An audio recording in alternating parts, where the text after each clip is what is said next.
ntabwo ndi imana ngo mbe navuga ngo ndabona nzaba ameze gutya na gutya, ariko ningira amahirwe goals na settings zizaba zarabaye successful. mu mivugire yawe nta ryayikunze kukunana, ese ntibigutera ikintu cy'ipfunwe cyangwa kumva ukavuga uti nzagerageza mbyige njye mbivuga neza?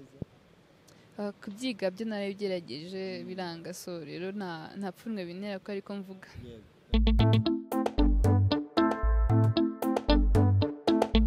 Yes, tubahaye ikaze mwese mugumya kubana natwe.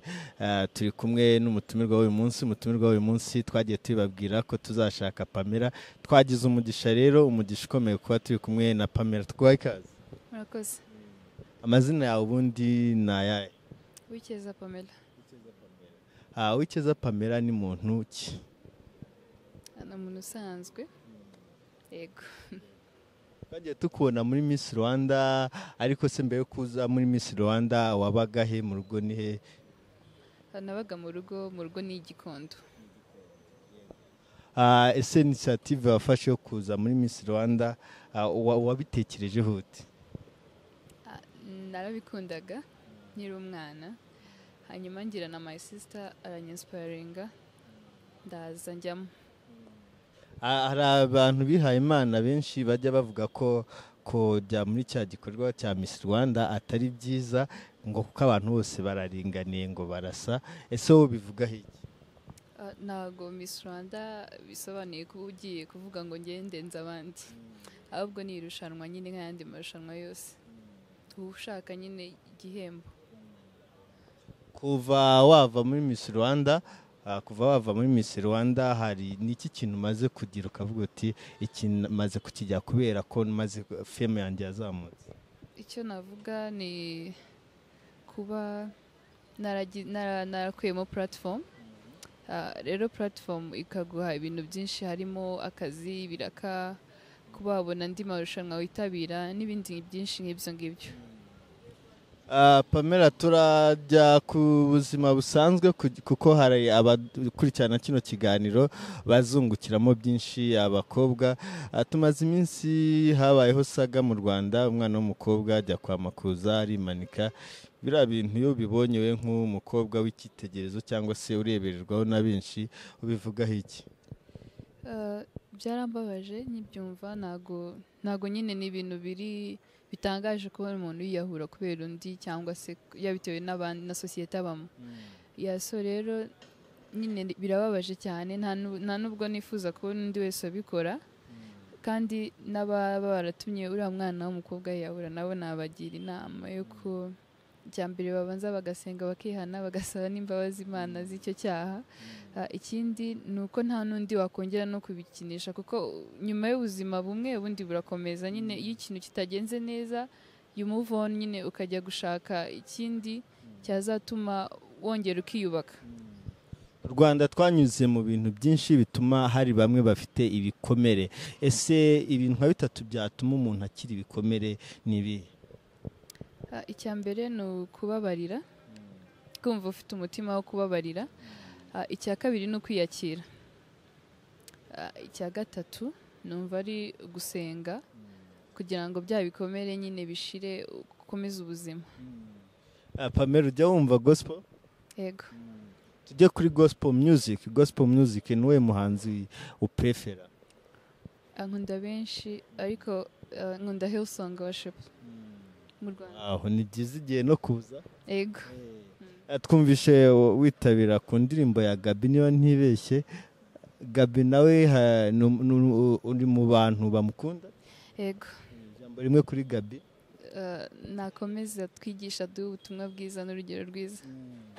Turagaruka ku cyatumye tugushaka. Hari benshi bakona icyitegererezo, hari nk'umwana muto ushaka kureba kino kiganiro twagiranye akavuga ati ndashaka kuzaba nka Pamela. Kuba nka Pamela ni ukuvuga kwitinyuka. Wamugira izihe nama? Inama namugira ni ukubanza akiga amashuri akayarangiza, ikindi agasenga, ikindi akiyubaha, akihesha agaciro, akanigirira icyizere. Bivuze kwigira icyizere ni gute? Ni ukumva ko ushoboye, kumva ko ushoboye, kumva ko hari icyo ushobora kugeza ku rubyiruko, kumva ko hari icyo ushobora guhindura kuri sosiyete ubamo, nyine kumva ko ugatinyuka ukajya ugasohora ibitekerezo byawe ukabishyira hanze. Twagiye twumva imishinga mwagiye mugira muri bootcamp, ese umushinga wawe wari uwuhe? Umushinga wanjye wari application. Ugeze he? Ntabwo ari kure cyane ariko naratangiye. Abandi mwari kumwe muri Miss Rwanda, ese mujya mugira igihe mugahura mukaganira? Cyane. Twigiye kumva wihangana bidusubiza amakuru ya Josiane. Amakuru ya Josiane ko yaba atwite, ese nibyo? Oya, ntabwo ari byo. Ntabwo atwite. Ikindi nanone abantu baba bibaza babona atari cyiza, haje ijambo Slay Queen, aba Slay Queens, ese biriya byaturutse he, ese ubiziho iki? Ni byiza kuri wowe cyane ibi? Slay Queen ngewe iyo umuntu ayivuze birancanga, biterwa n'icyo umuntu ashatse gusobanura. So ngewe ikintu nabivugaho, nta Slay Queen nzi, nta nubwo nta ikintu namuvuga kuko buri muntu amuvuga afite icyo ashatse gusobanura. Rero muzajya ushaka kumuvuga bitewe n'icyo ashatse gusobanura, azajya abanza asome muri dictionnaire, abanza arebe icyo ashatse gusobanura, ubundi abone kumuvuga. Ese ubundi ubwiza kuri wowe ni iki? Ubwo ni ubwiza bw'inyuma, so n'ubwenge n'umuco. Turaje tugendere kuri izo ngingo eshatu. Ubwiza bw'inyuma bwafasha iki umuntu ushaka kurikira Imana, umuntu ushaka kuba umuntu ukora ibyiza muri sosiyete, bwatuma afasha iki sosiyete? Ubwiza bw'inyuma, ubwiza bw'inyuma ndakeka ntago burebwa cyane ufite icyo ushatse kubwira sosiyete, ahubwo ikirebwa n'icyo uri kuvuga n'icyo uri kubabwira. Hari abantu bavuga bati ubwo uriya mukobwa ari mwiza akajya gusenga akambara akikwiza, natwe tuzabikora ibintu nk'ibyo.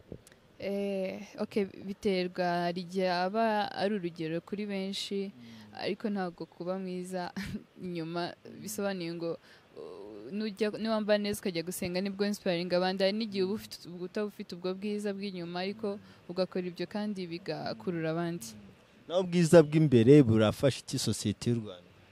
Ubwiza bw'imbere iyo ubufite kandi ukaba wabusharinga no ku bandi, icyo bufasha sosiyete y'u Rwanda ni uko benshi baba inspired, benshi bagakora ibyo ubabwira, benshi bakagendera mu nzira wababwiye kugenderamo, benshi nyine bagakurikiza ibitekerezo n'ubuhamya wabahaye.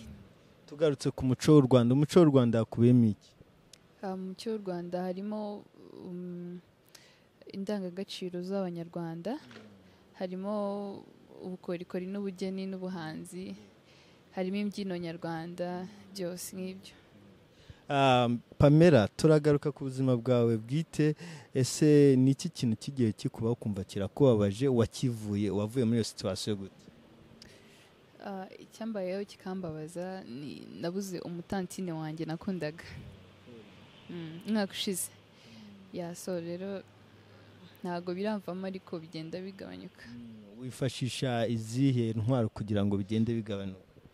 Nifashisha ko tuzahura umunsi umwe. Wemera ko hazaba hizuka? Ego. Sunde yo gukizwa ni iki kuri wowe?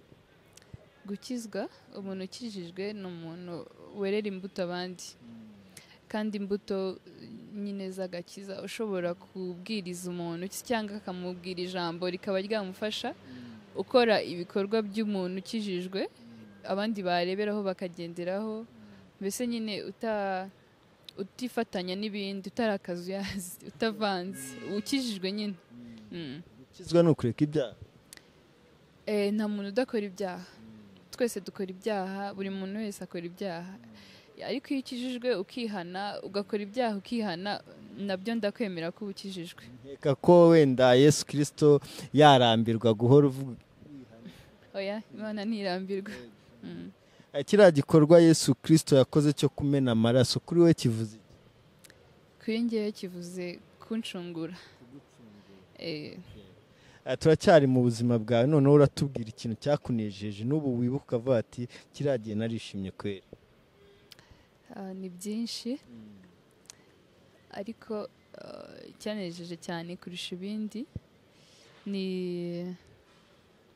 ni ukumpamagara ejo bundi bambwirire ko nzahagararira u Rwanda mu irushanwa nzajyamo.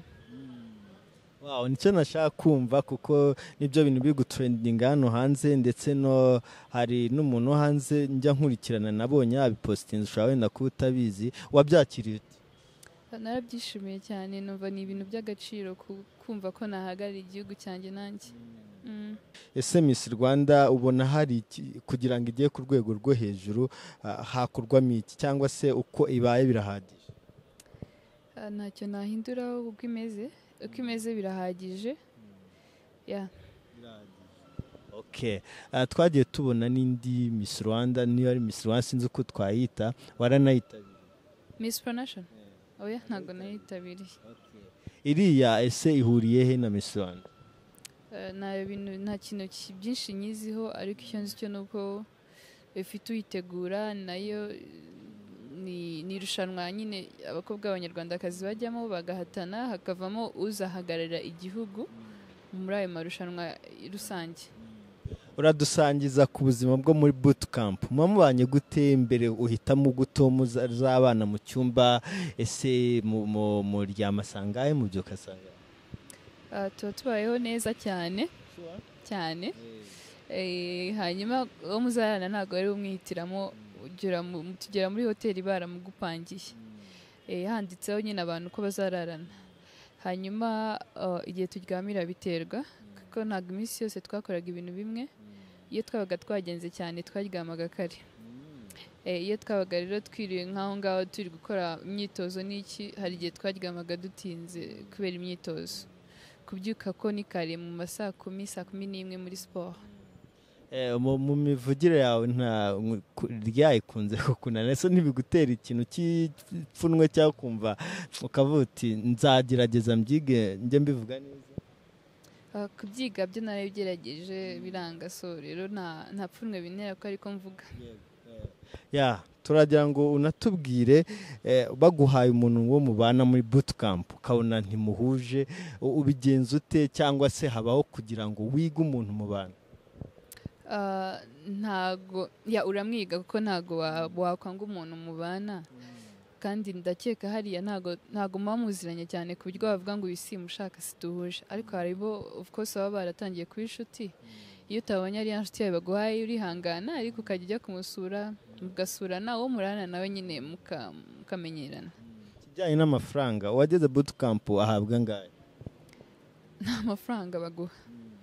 Ese niba waragize umukunzi, kuko ndabona ntabwo uri muto cyane, wagendeye ku cyumuhitamo? Niba utaramugira uzagendera ku ki? Nawe mfite. Kandi nk'umukristo? Oya, ntabwo njya mbeshya. Nta mukunzi mfite. Uzagendera ku ki? Nzagendera ku ki? Nzaterwa nimukunda nyine, ubwo nzaba namukunze. Bibaho ko aho ugeze ubu nturabona umuntu ukunda? Oya. Nawe pe. Abasore bazareba kino kiganiro ndajya mugumye mwiyaminiye, kuko urumva ntarabona uwakunda. Ni ikibazo gikomeye kuba utarabona umuntu ukunda. Oya, ntabwo ari ikibazo, ariko hari n'igihe ntabwo mvuze ngo ntabwo naba ntari umuntu ntarabona n'umuntu nkunda. Hari igihe umubona ariko ugasanga ntabwo byavamo. Ikintu gituma wavuga tukanakura namukunda ariko si byavamo ni nk'iki? Hari igihe nyine usanga wamukunda ariko imico yawe n'iyiwe bidahuye, cyangwa se vibes. Ni byiza cyane. Uratubwira noneho ku bijyanye n'amafunguro ukunda gufata. Ese iyo waruhutse ukora iki? Amafunguro nkunda gufata ni amafiriti, amata. Iyo waruhutse noneho uba urimo gukora? Mba ndi gusoma ibitabo. Watubwira nk'igitabo wasomye cyiza ku buryo umuntu wese azagishaka? Igitabo nasomye cyiza ni igitabo cyitwa Girls Empowerment 5. Kivuga kuki? Kivuga ku kuzamurana kw'abakobwa. Ni igitabo cy'abafeministe. Ese ubona mu Rwanda kuzamurana kw'abakobwa kuhari? Kurahari. Ikibazo gihari nta bushobozi ni bukeya. hari igihe nyine wumva wakora ikintu gikomeye kinini, ukumva wajya mu cyaro ukareba abana b'abakobwa mukaba mwakorana nka proje runaka cyangwa iki, cyangwa ukumva nyine hari ukuntu wabigenza ariko ubushobozi. ntago wakegera amakampani nk'umuntu uri femu bakaba bagufasha? Nabyo biragoye kuba wagenda ubwire kampani runaka idafite n'aho ihuriye na proje yawe ngo mufashe iki n'iki, biba bigoye. kugira ngo ubeho ukora iki? kugira ngo mbeho ntunzwe no mu rugo, ntabwo ndagera ku gihe cyo kwitunga. amashuri yawe bihagaze? amashuri yanjye nzatangira universite umwaka utaha. ku myaka ufite imyaka ingahe? 20. wowe nka Pamela nko mu myaka ibiri iri imbere ubona uzaba ugezeho ukurikije uti Pamela ngiye Zimbabwe guhatanira ikamba, mfite imishinga iyi n'iyi, mu myaka ibiri uribona gute? ntabwo ndi Imana ngo mbe navuga ngo ndabona nzaba ameze gutya na gutya, ariko ningira amahirwe goals na settings zizaba zarabaye successful. noneho wafasha ukiri muto kugira ngo agere ahantu heza, ibintu bine ashobora kwitaho akazagera ahantu heza byanze bikunze? mu buzima no gusenga. ikintu cya kabiri ni kubaha abakuruta n'abaruta no kwicisha bugufi ubwo muri rusange. ikintu cya gatatu ni ubupfura n'ubumuntu.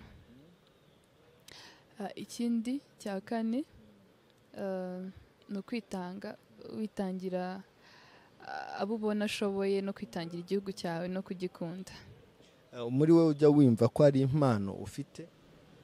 impano mfite ni iyihe? impano yanjye ni ugusiga makeup. waba ubikorera hehe se cyangwa nturatangira kugira aho ubikorera heruye? biterwa, iyo mbonye ikiraka nyine ndasiga abantu, ntabwo mfite ahantu nkorera. ikindi nanone ukunda kuririmba? oya. ujya wumva muzika? ariko yego. kuri we indirimbo igezweho ubu ngubu kuri we ni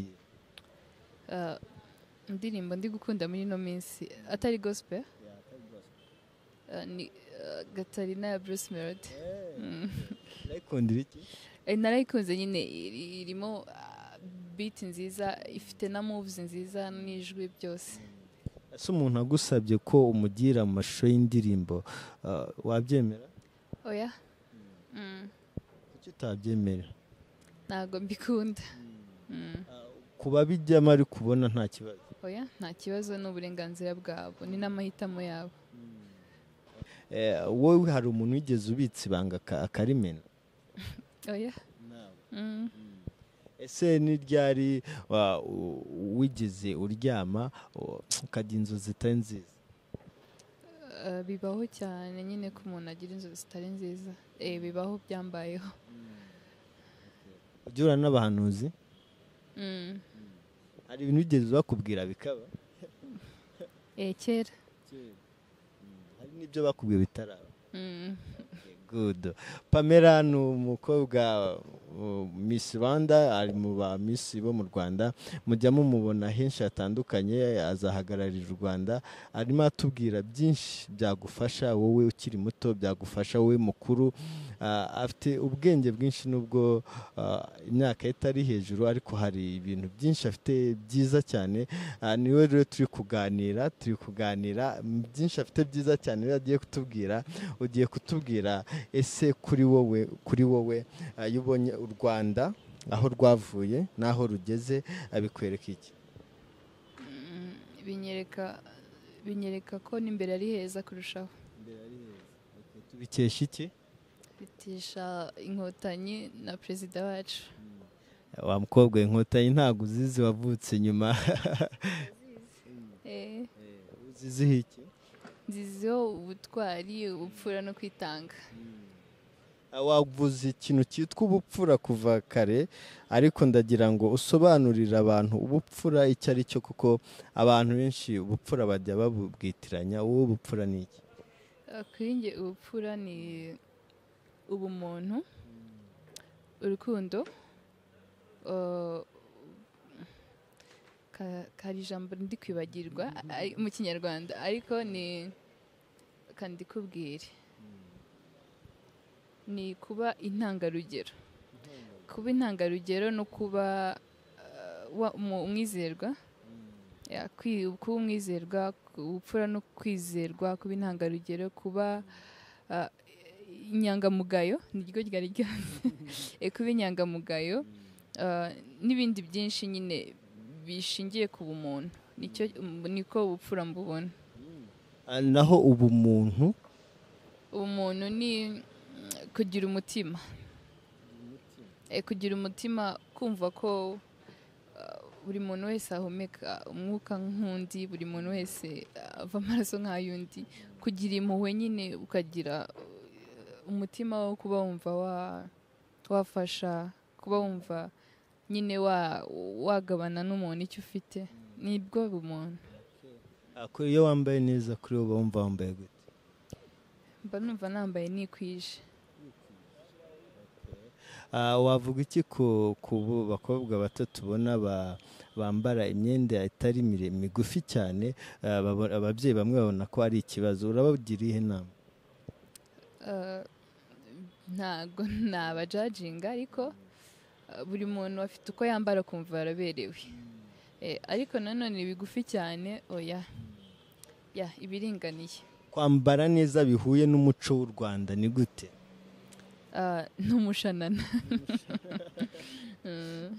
Ariko urabona hari ukuntu umuntu yambara umubyeyi amubona akavuga ati kwambaye ni uku nguku, kandi uvuze ko ngo hari uko umuntu ashobora kwambara avuga ati ibyo nambaye biranejeje. Ni gute none umuntu ajya yambaye ibintu binejeje ariko n'abantu bakuru bamubona bakavuga ati urayambaye neza?